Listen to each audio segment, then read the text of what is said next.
예, 그럼 이제 이어서 그 균형 국민 소득의 결정 문제. 예, 여기가 핵심 되겠죠. 한 나라의 소득이 어떻게 결정이 되느냐. 예, 케인즈적인 사고 아이디어.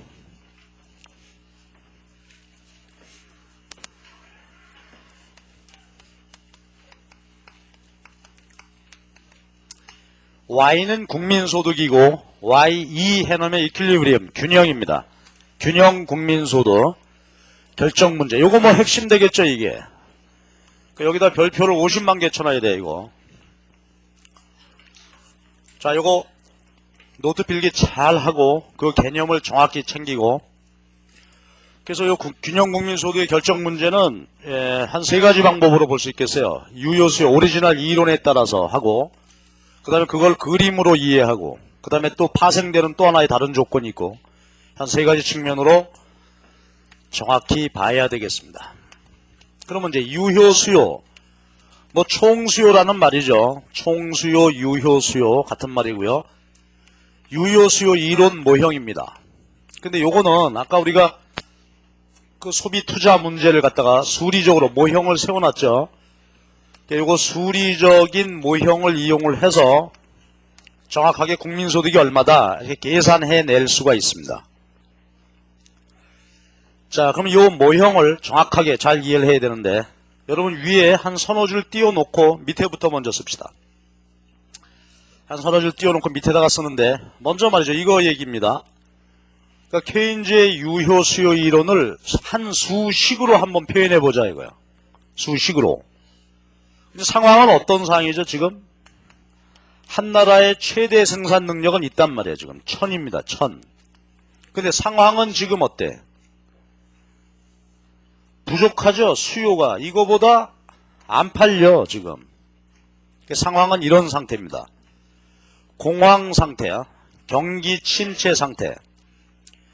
최대 생산 능력은 있는데 수요가 부족하단 말이야. 그렇다면 실제 생산량은 무엇에 따라 해야 돼? 수요가 지금 800개밖에 안 된다 그러면 실제 생산은, 그쵸? 800밖에 할 수가 없고, 그것이 뭐가 된다?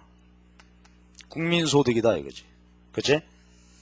자, 그러니까 잘 보면 케인즈의 유효수요 이론이라는 것을 하나의 수식으로 표현해보면 이렇게 쓸 수 있겠죠? 자, 다시 한번 읽어봐봐. 여기는 아주 중요한 의미가 있잖아요. 경기 침체 하에서는 어떻게 된다고? 수요 크기만큼만 생산하고 생산물의 가치가 소득이 된다 이거지. 그치? 그러니까 요게 한 수식으로 표현한 유효 수요 이론이죠.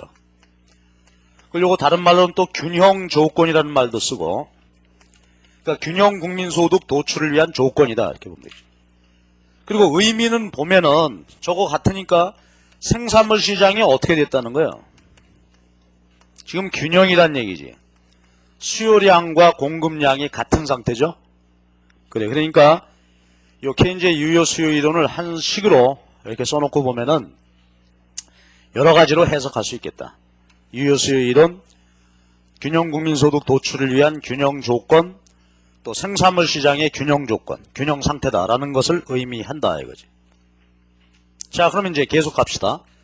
근데 우리가 알고 싶은 것은 뭐가 알고 싶어요? 국민소득의 크기지. 그러면 지금 이 시기에서 보여지는 것과 마찬가지로 우리 소득을 알고 싶으면 뭘 따져보면 돼?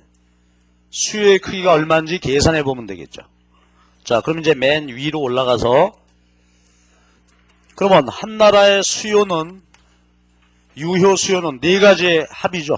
네 가지로 구성되어 있단 말이야. 근데 여기는 지금 뭐야? 이 부분 모형만 보겠다 하니까 유효 수요가 뭐 두 가지. 불러주십시오. 민간 소비 수요와 민간 기업의 투자 수요 두 가지만 있는 거지. 그런데 우리가 공부한 결과 민간 소비 수요 식이 어땠었죠?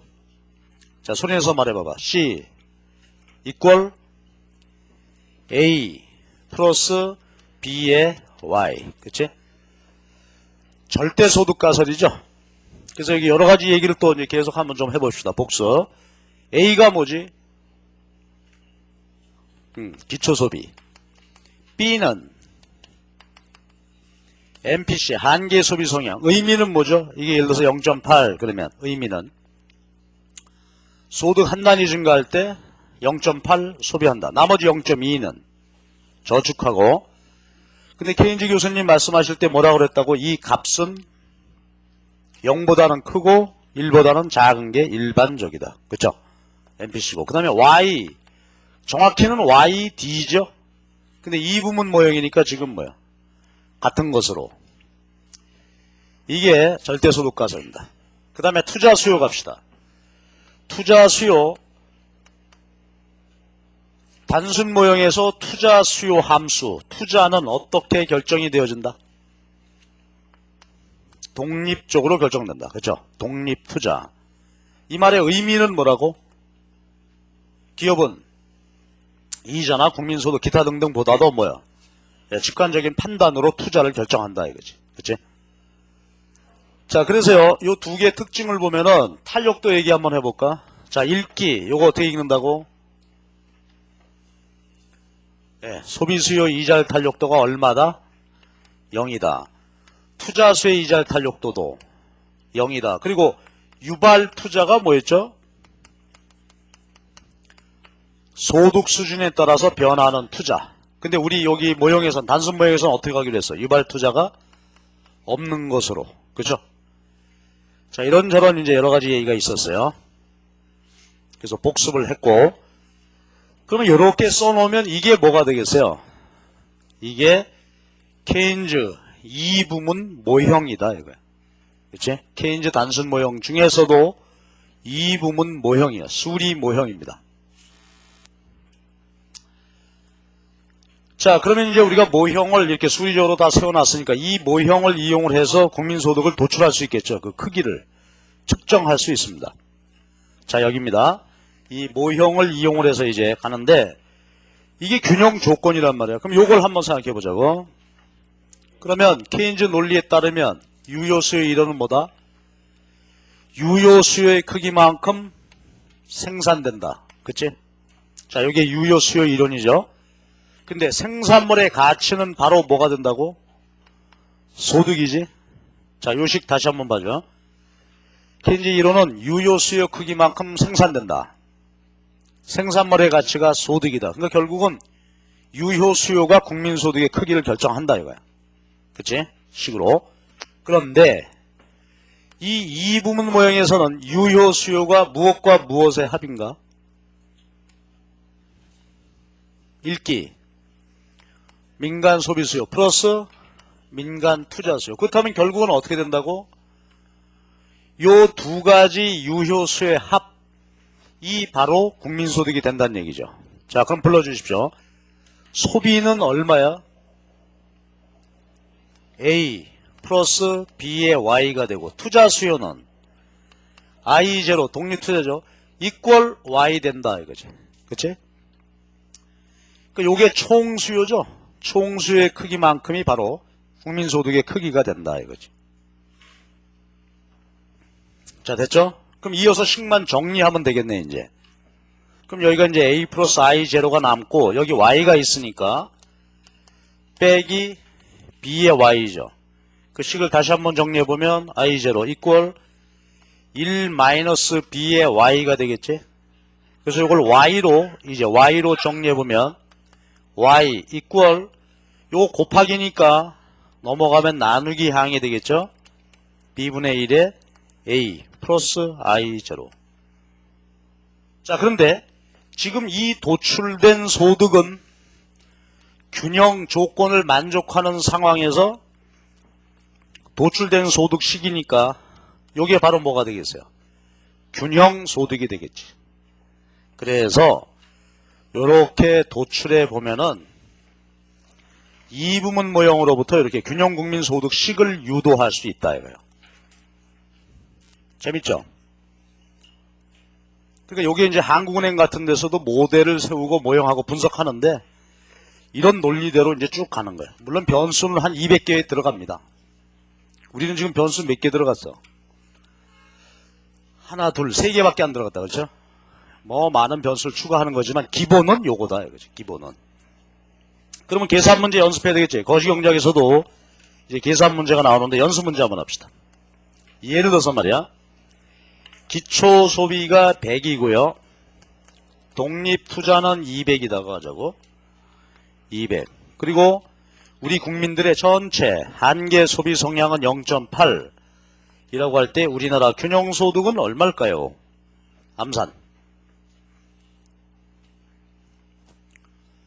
그럼 요 소득식은 반드시 외워놔야 되지. 외우고 있다가 그냥 대입해서 막 풀어야 돼. 얼마입니까, 소득? 얼마? 얼마라고? 나왔어요? 요 괄호 안에 200, 100, 300이고 요거 얼마입니까? 아, 그건 너무 어려워. 예, 분모 1-0.8이니까 0.2가 되겠죠? 0.2분의 1은 얼마가 돼요, 이게? 아, 그걸 모르겠습니까? 1-0.8의 1이야. 얼마? 아, 글쎄 그걸 모르겠다니까요.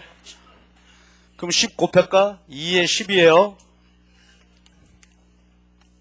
그렇지. 그러니까 국민소득이 얼마가 된다. 네, 이렇게 구하는 겁니다. 암산 한번 해봐봐. 시험 문제 많이 풀어야 되는데 이거. 자, 지금 B가 0.8일 때는 1500 나왔어. 만약에 B가 0.9라면 얼마가 될까? 0.9이면 B가 그럼 요 앞에 값이 얼마가 돼요? 10. 그러면 국민소득은 3000 되겠지. B가 만약에 0.75라면 요 값은 얼마? 0.75면 아니, 화내지 말고 그냥 한번 계산해 봐봐. B가 0.75 그럼 분모가 0.25죠? 값은 4 되겠지. 4. 그러면 4, 3, 1200. 요게 B가 0.6이면 요 값은 2.5 되겠죠? 2.5 되게 어렵다. 얼마야 그러면? 600, 750인가? 국민소득 750이고 만약에 B가 0.5이면 요 값이 2 되겠죠? 2. 그래서 국민소득은 600. 되게 나오는 거가 제가 지금 말씀드린 거 다 나왔어. 0.9일 때 0.8, 0.75, 0.6, 0.5 이런 식으로 요 값이 딱 떨어지게 보통 그렇게 이제 시험 문제를 내죠. 예, 그래서 이런 논리에 따라서 균형국민소득식이 도출되는 거예요. 근데 조금 전에 말씀드렸듯이 케인즈 모형이라고 하는 것은 이런 특징이 있어요. 그러니까 모형을 딱 세워가지고 방정식을 만들고 연립방정식 체계를 통해서 소득이 얼마가 된다 이거지. 올해 뭐 이제 우리나라 그 경제 성장률 예측이 2.6%다. 그렇게 계산할 수 있었던 것도 뭐예요? 이런 모형을 통해서 올해 얼마다 계산해 놓은 거죠. 전년 대비 2.6이다 이렇게 되는 거예요. 실제로 계산하는 겁니다 이렇게. 자, 이래서 이것이 케인즈의 유효 수요 이론을 수리적으로 정리한 것입니다. 요건 댁에 가서 여러분이 꼭 한 번은 처음부터 끝까지 쭉 정리해 자기 손으로 한번 해봐봐. 그래 그 논리를 우리가 이해할 수 있습니다. 자, 그 다음에 두 번째는 말이요. 그림을 이용을 해서 이 상황을 표현할 수가 있겠습니다. 그림도 열심히 그려주십시오. 근데 이것도요. 그림 위아래 두 개를 그릴 거야.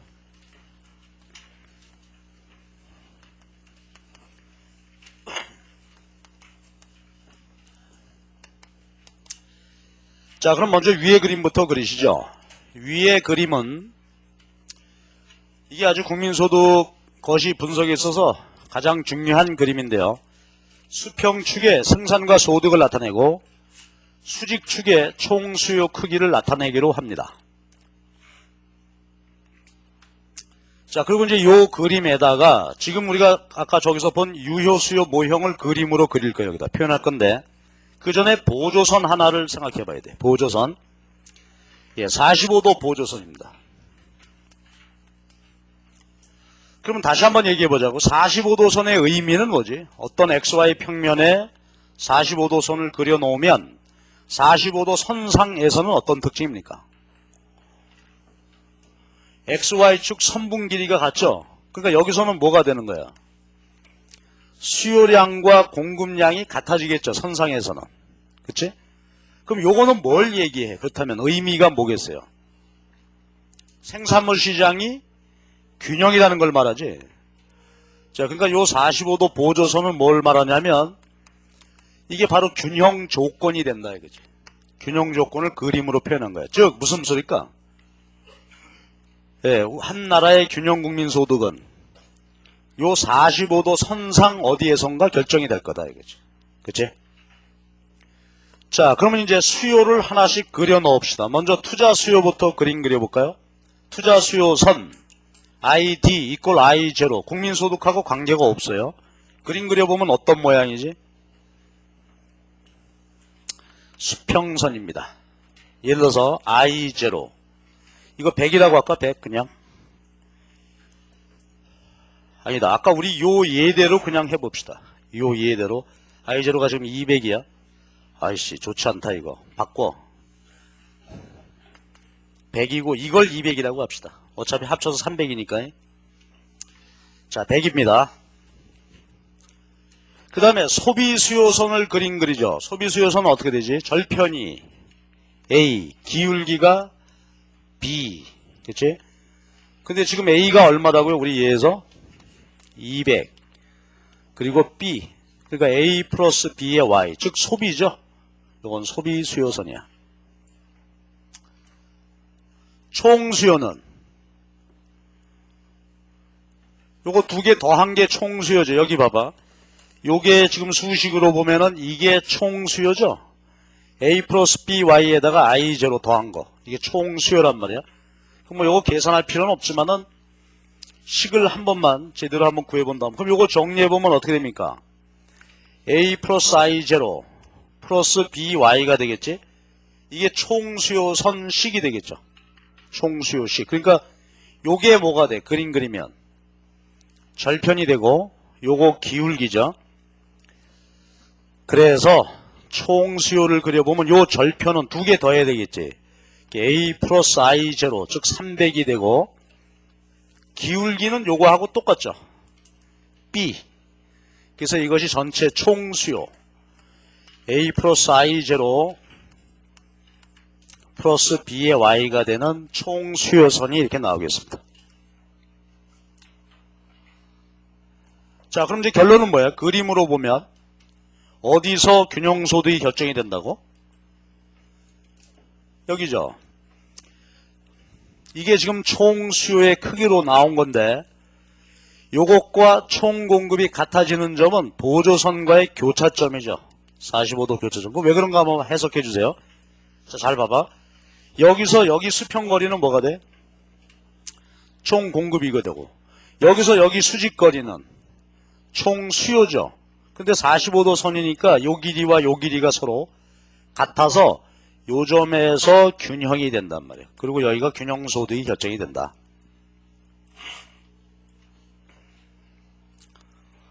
그림으로 그려보면 여기가 균형 국민 소득이 된다.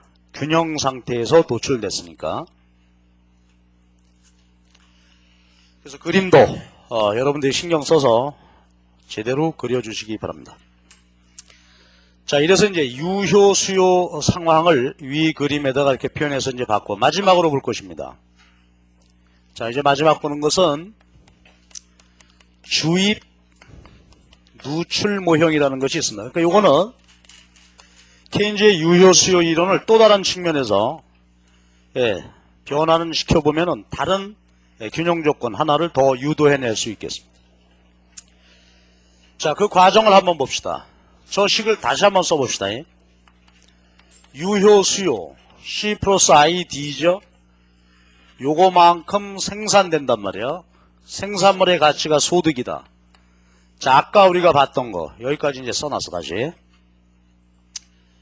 저 위에 거 다시 한번 보면 유효 수요의 크기만큼 즉 소비 투자 더한 것만큼 생산물의 가치가 소득이다. 여긴데 자, 이번에는 뭐나 하면 이거를 한번 생각해 보자 이거지. 그러니까 요 크기만큼 소득이 창출됐어요. 그럼 이 소득을 어디다 썼겠냐 이거지. 소득의 처분 문제입니다. 요거를 한번 생각해 봅시다. 그죠? 어제 우리가 했던 거죠. 어제 했던 거 복습 겸 다시 한번 보자고. 그럼 어제 우리 그 생산과 국부의 관계 그림 나왔던 게 이런 게 있었죠. 여기 인구 노동이야. 그 다음에 국부, 결합해서 뭔가 생산했다. 그러면 이 생산물의 시장 가치가 뭐가 된다고? 총소득이 됐죠. 그때 생산된 생산물은 어떻게 사용됐습니까? 소비재로 소비해서 없앴던지 우리 국민들이, 아니면 투자, 그죠? 남아있던지. 그리고 소득은 어떻게 됐지? 창출된 소득은, 그죠? 소비로 지출하던지 아니면 뭐야? 저축이었죠. 그래. 그러니까 이런 관계가 됐단 말이에요. 요것과 요것은 반드시 같죠? 따라서 투자재 시장 가치하고 우리 국민들이 한 저축 액수는 사후적으로 보면 어떻다? 반드시 같다는 얘기였어요. 그치? 사후적으로 보면 이것이 반드시 같다. 그리고 이제 하나만 더 해보면은 투자, 요거는 세 가지의 합이었죠. 어떤 투자가 있었나요? 여기 투자가. 그죠? 대체 투자, 감가상각을 충당하는 투자가 있고, 또 하나는 안 팔리고 남아있는 거 있죠?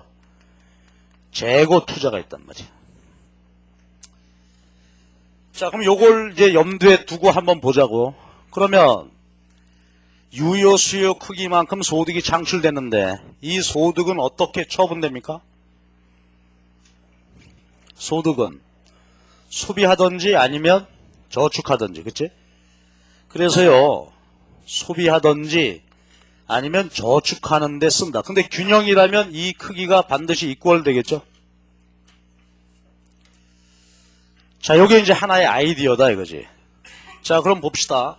그러면 요 식을 좀 이제 끄집어내 가는데, 근데 우리가 알고 있는 사실이 이게 있어요. 여러분 읽어주십시오. 여기에 C는 뭐지? 요거는 소비 수요지.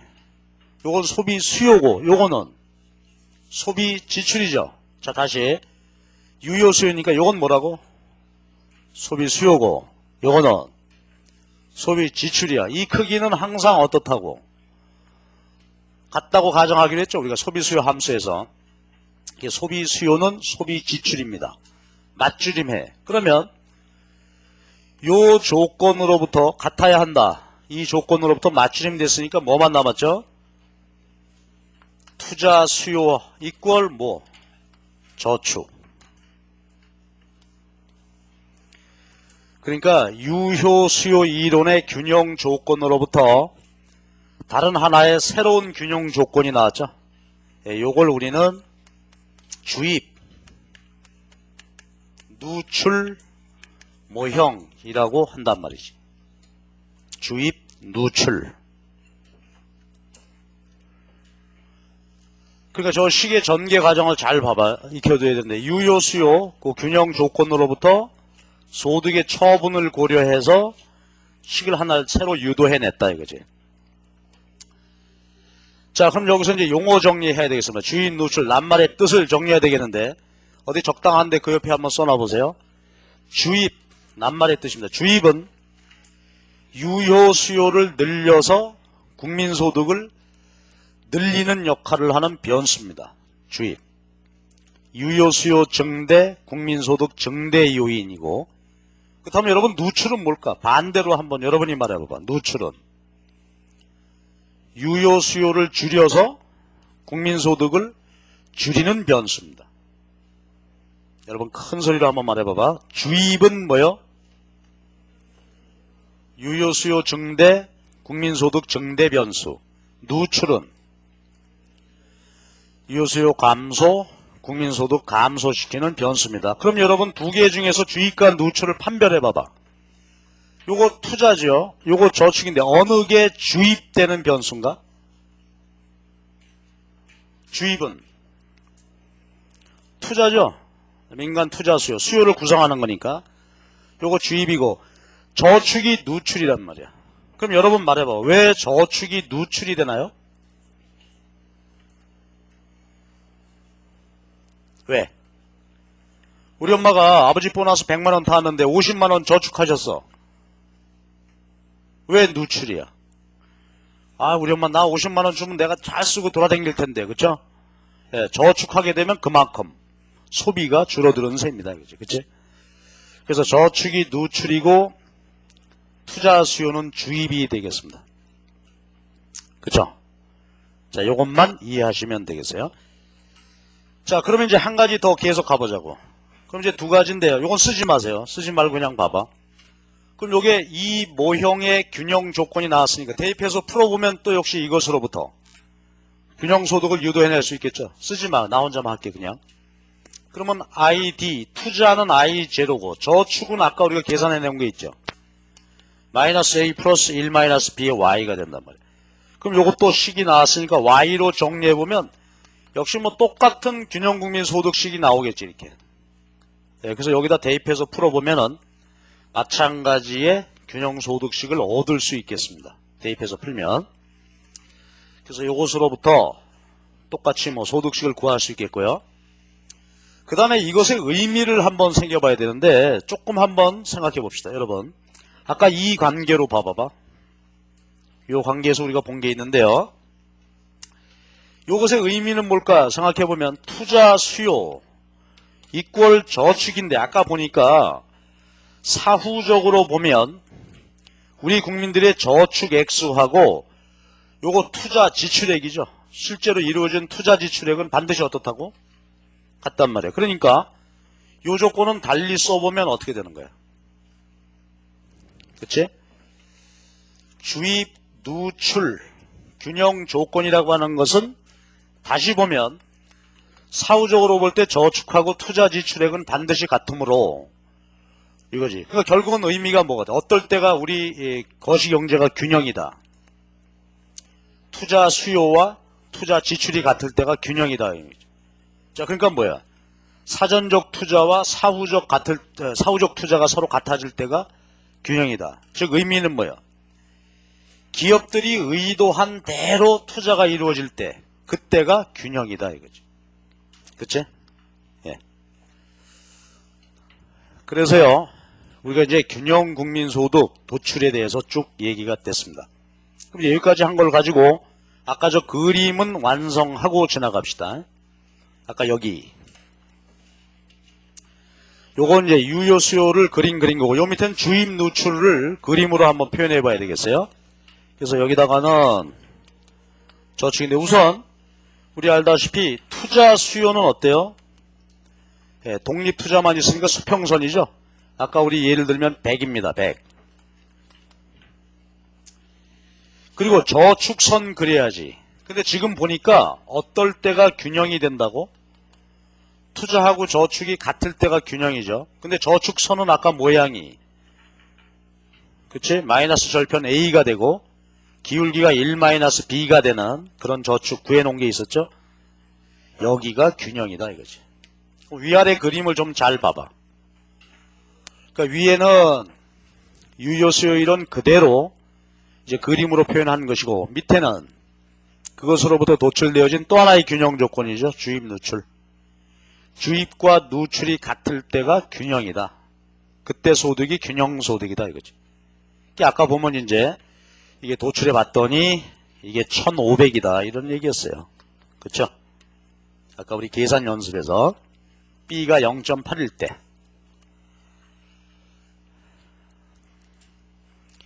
이건 뭐 여러분이 반복적으로 그렇죠? 해서 확실하게 여러분 것으로 만들어 놔야 돼.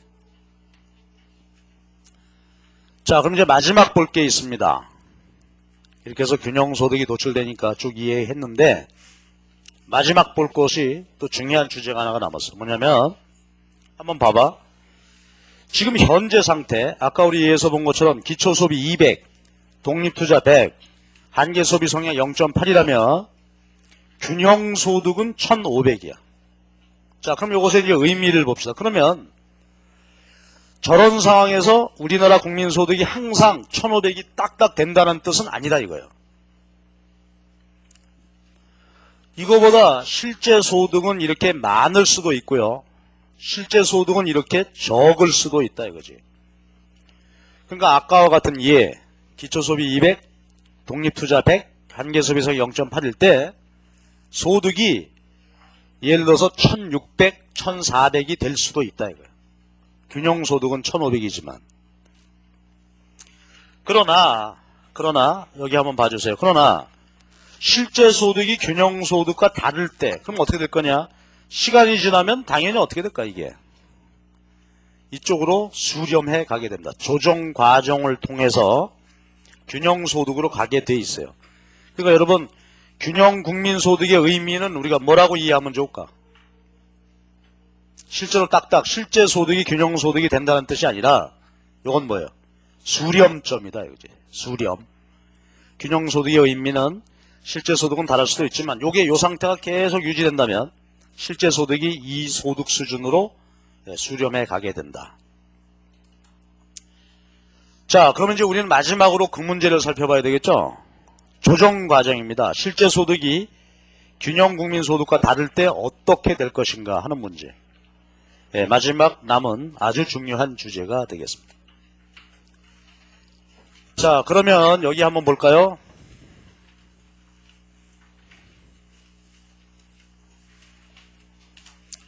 그러면 이제 유효수요 이론이 이렇게 균형이 됐다. 이렇게 되면 좋은데 실제 소득이 다를 수 있다 이거지. 그럼 먼저 불균형 조정인데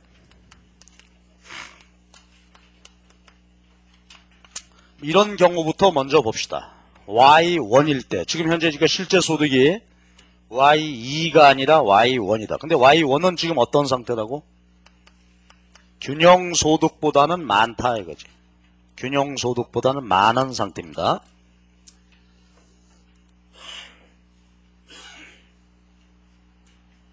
자, 그러면은 이 불균형 조정은 두 가지 측면으로 우리가 해석하고 따져볼 수 있겠는데 먼저 위의 그림과 밑의 그림, 즉 유효 수요 모형과 주입 누출 모형을 이용을 해서 그죠? 각각 불균형 조정 과정을 우리가 설명할 수 있겠습니다. 먼저 위의 그림으로 한번 봐주세요. 위의 그림으로 보면 자 실제 소득이 균형 소득하고 달라. 실제 소득이 균형 소득보다 많아. 그 말은 생산물 시장이 지금 어떨까? 균형이 아니라는 얘기가 되어지겠죠? 왜 그런가 봐봐. 균형 소득일 때만이 어떻게 돼? 생산물 시장이 균형이 되는 거죠. 수요량과 공급량이 같아지죠. 그런데 균형 소득이 아니다. 불균형 상태다라고 한다면은 생산물 시장은 균형이 안 된단 말이에요. 그죠? 초과 수요일 수 있고 초과 공급일 수 있어요. 그럼 판단해 주세요. 실제 소득이 균형 소득보다 많아 지금. 그러면 생산물 시장은 어떤 상태가 될까? 초과 수요가 될까요? 초과 공급이 될까? 자, 천천히 해서 확실하게 한번 답을 내보십시오. 45도 보조선은 XY축 선분 길이가 같다. 그걸 놓고 눈으로 보시면 어떤 상태가 되나? 초과 수요일까? 초과 공급일까? 초과 수요? 다시 마음을 가라앉히고 다시 초과 그쵸? 초과 공급 상태가 됐지. 그래요? 찾아줬어? 잘 봐봐. 여기서 여기까지 선분 길이 Y1이니까 여기서 여기까지 선분 길이가 뭐야? 총 생산이죠? 총 공급이란 말이야. 총 공급. 그러면 이게 45도 보조선이니까 여기서 여기 수직거리가 뭐가 되는 거예요? 지금 현재 총 공급이죠? 45도 총 공급 요 수직거리. 그런데 요 총 공급 소득 수준에서 총 수요의 크기는 요 높이잖아 지금. 그치? 총 수요는 요거. 그러니까 요거가 Y1D밖에 안 돼. 그러니까 여러분 여기 수직거리는 총 공급이고 요거는 총 수요. 그러니까 요 수직거리만큼 어떻게 된 거예요? 생산물 시장이 초과 공급됐다 이거지. 자, 그럼 이제 현실적으로 생각해 보자고. 팔리는 것보다 많이 생산되고 있는 상태죠. 그러니까 우리가 현실적으로 보면 뭐 여러 가지 표현할 수 있겠지. 과잉 생산되고 있다. 그리고 기업 입장에서는 어떻게 될까? 재고가 자꾸 늘어나고 있겠죠. 자, 이런 상태입니다. 그래서 위의 그림 유효 수요 측면으로 보면은 초과 공급, 과잉 생산, 재고 증가하고 있는 상태다 이거. 자, 다음은 이 상황을 밑에 그림으로 주입과 누출 이 측면으로 파악을 해야 되겠습니다. 요게 중요하지. 요거 잘 이제 챙겨봐야 돼. 그럼 요거 보자고 이제 이쪽으로 와서 그러면 여러분 이제 봐봐. 그러면은 우선 상황을 보시면 말이죠. 실제 소득이 균형 소득보다 많다는 것은 자, 그 밑에 그림 보세요. 주입, 누출 어느 쪽이 더 많다는 거예요? 균형이 아닌데?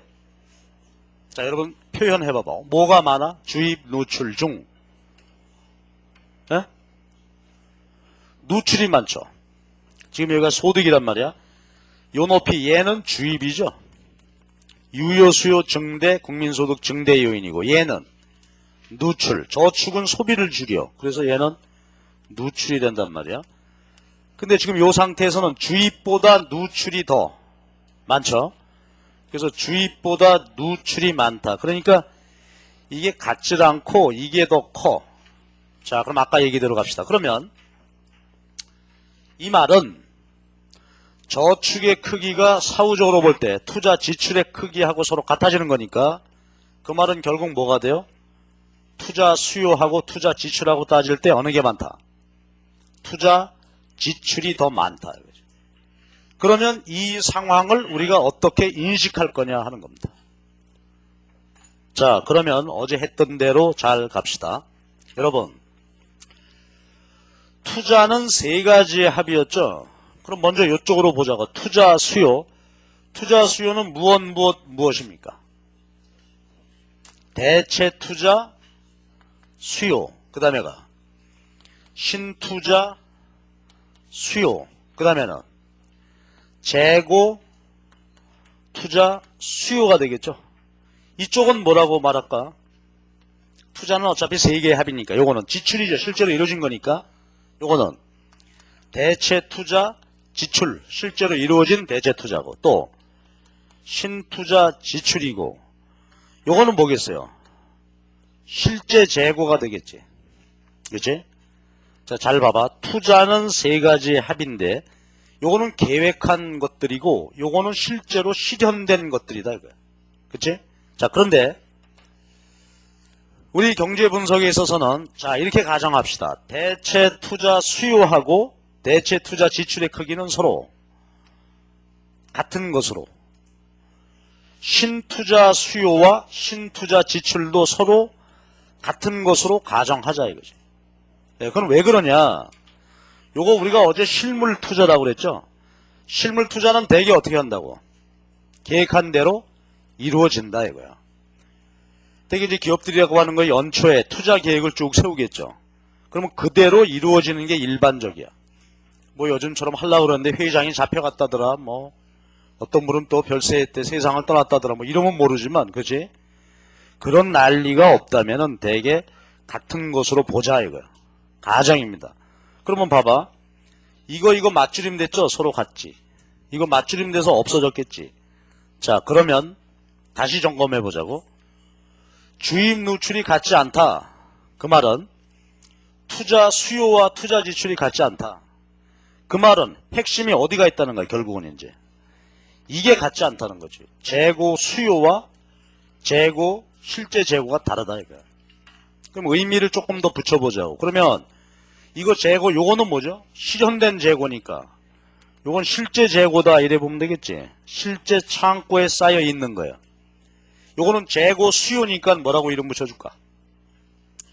저는 요거를 적정 재고라는 표현을 씁니다. 적정 재고. 기업이 판단하는 이 정도 재고는 갖고 있어야 되겠다. 재고 수요. 적정 재고라고 표현해 보자고. 자, 그럼 여러분 지금 어떻게 됐다는 거예요? 그러니까 결국은 실제 재고가 적정 재고보다 많다는 것에 이 사태의 본질이 있다 이거지. 실제 재고가 적정 재고보다 많아. 무슨 얘기냐면 12월 31일 날 딱 창고문을 열어봤더니 실제 재고는 200개가 쌓여 있어.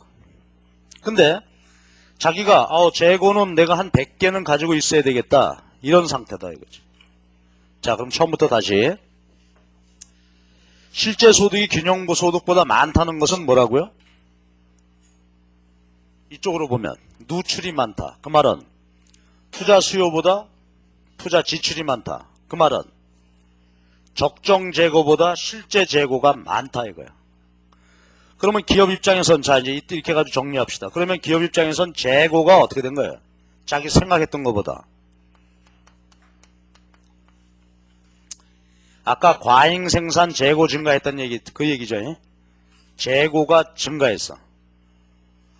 자, 그러면 직관적으로 이 얘기 한번 해봐. 그러면 말이지, 이렇게 됐다는 것은 여러분이 사장님인데 올해 생각했던 것보다 장사가 잘 됐다 안 됐다? 장사가 잘 안 됐다는 얘기지. 그치? 자기는 재고 한 100개 갖고 있어야 돼. 잘 봐봐. 재고 한 100개 갖고 있어야 되겠다. 그리고 올해 한 1000개 팔릴 것 같다라고 예상했어. 그래서 여러분은 몇 개 생산했어? 사업을 처음 시작했다면 1100개 생산했죠. 다시 봐봐. 재고는 한 100개 있어야 되겠지. 1000개는 팔리겠지. 그래서 1100개를 생산했는데, 자, 이 지경이 됐다는 것은 실제 판매량이 몇 개라는 거예요. 900개밖에 안 팔렸다 이제. 생각했던 것보다 덜 팔린 거야. 그치? 생각했던 것보다 덜 팔리니까 재고가 증가했단 말이에요. 그쵸? 자, 그러면 이제 당장 조치를 취하시겠지? 여러분 사장님이 어떤 조치를 취할래? 실제 재고가 너무 많죠? 적정 재고보다. 그러니까 어떤 조치를 해야 돼? 재고를 원하는 수준으로 조정해야 되겠죠? 재고를 조정해야 돼. 자, 그러니까 내용은 뭐야? 지금 원치 않는 재고가 100개가 더 있으니까 이걸 조정해야 되겠다? 그 말은 뭐야? 재고 100개를 빨리 줄여야 되겠다 이거지. 자, 여러분이 할 수 있는 조치를 취해 보십시오. 어떤 조치 먼저 할까? 그렇죠. 미시에서 봤던 것처럼 뭐 이런 가격 보았나 뭐 이러면서 그죠? 가격 세일 해야 되겠지? 세일하고 동시에 어떻게 돼? 어제 생산량보다 오늘의 생산량은 줄여야 될 거 아니야. 그렇죠? 일단 재고를 빨리 줄여야 되는 것이 그렇죠? 늘어난 재고를 조정한다는 것은 줄여야 되겠단 말이야. 그럼 바겐세일 빨리 해가면서 동시에 산출량을 줄여야 되지. 생산이 줄게 되니까 국민소득은 어떻게 돼요? 역시 감소하겠죠. 끝. 그래서 수렴하게 됩니다.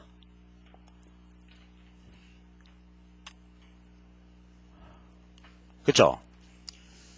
아주 중요한 문제. 이건 뭐 매년 꼭 나온다고 봐야 돼. 너무 중요한 거잖아. 한나라 거시경제 변동을 얘기하는 거니까. 그래서 그림 처음부터 다시 한번 봅시다. 균형 소득이 되면 좋겠는데 지금 실제 소득이 너무 많다. 그 말은 자, 처음부터 다시 보세요. 위의 그림으로 보면 어떤 상황이 된다고? 우리나라 생산물 시장이 어떻게 되었다? 초과 공급, 과잉 생산 됐다. 이런 얘기지.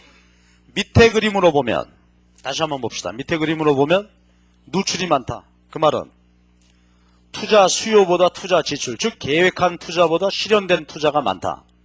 내용은 뭐죠? 대체 투자와 신투자는 계획한 대로 이루어진다고 보면 문제의 핵심은 어디가 있는 거예요? 재고 변동이지. 재고가 어떻게 됐어? 실제 재고가 더 많으니까 재고가 증가했죠.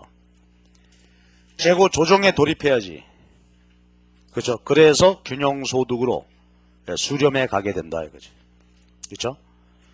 그래서 요거 이제 우리 경제 요즘 신문에 많이 나고 있는 그런 얘기 한번 해보십시오. 요즘 그런 기사 봤어요, 여러분?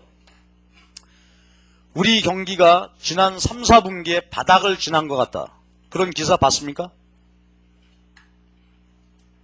아, 나는 신문은 안 봅니다.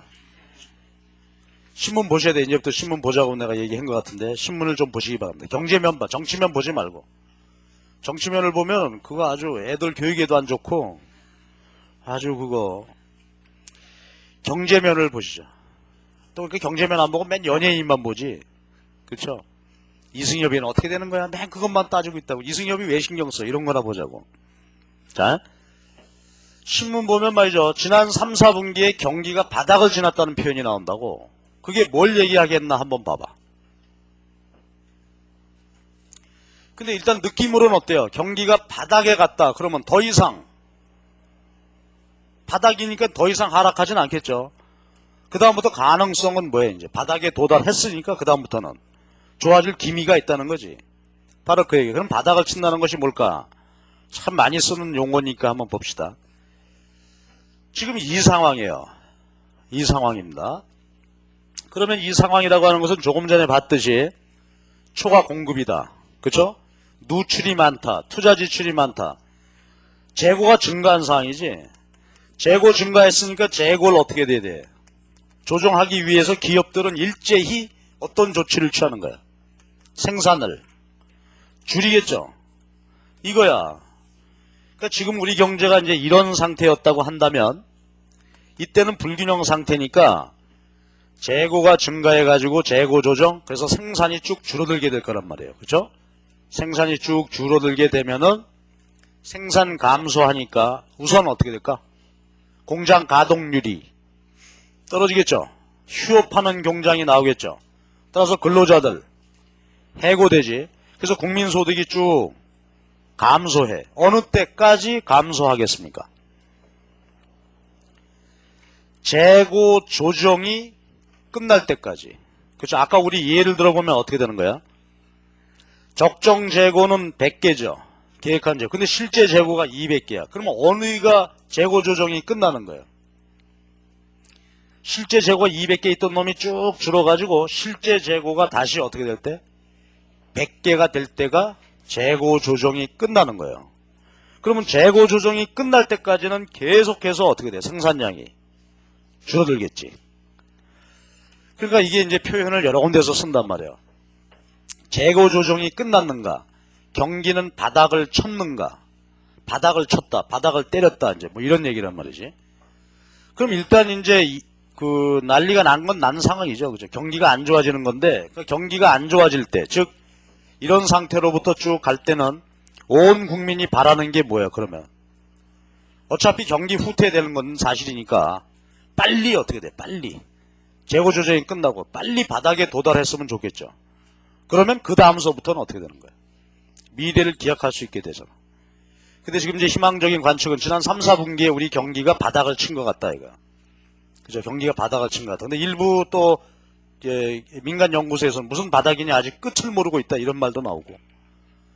끝을 모른다는 사람 보면 밉죠. 아씨, 지금 끝이야도 뭐 좀 기획하겠는데. 그래서 이게 경기가 바닥이란 말이에요. 근데 시험 문제 좀 더 합시다. 자, 봐봐. 경기가 잘 나가다가 안 좋아. 바닥을 쳤어, 이제. 그 다음에 전개되는 상황을 한번 보자고요. 만약에 지금 경기가 바닥이라고. 그럼 여러분 앞으로의 예상 제가 여쭤볼게요. 아까 BSI 뭐 이런 거. 설문조사입니다. 바닥을 쳤다면 그 다음에 우리 경제는 어떻게 될 것 같아요? 이제 내년도 되면. 여러분 중에 어떤 분은 네, 경기가 바로 회복될 것 같습니다. 그렇게 생각하는 사람 있습니까? 아닌 것 같아요? 예, 바닥은 도달해서 그런 상태지만은 희망은 걸어볼 수 있겠지만은 당분간은 지속되다가 뭐 내년 하반기쯤 가야 좋아지지 않겠습니까? 이런 사람 나오겠죠? 어떤 사람은 난 이민 갈 거요. 왜 그러는데? 희망이 없어요, 우리는. 이런 놈도 나오겠지.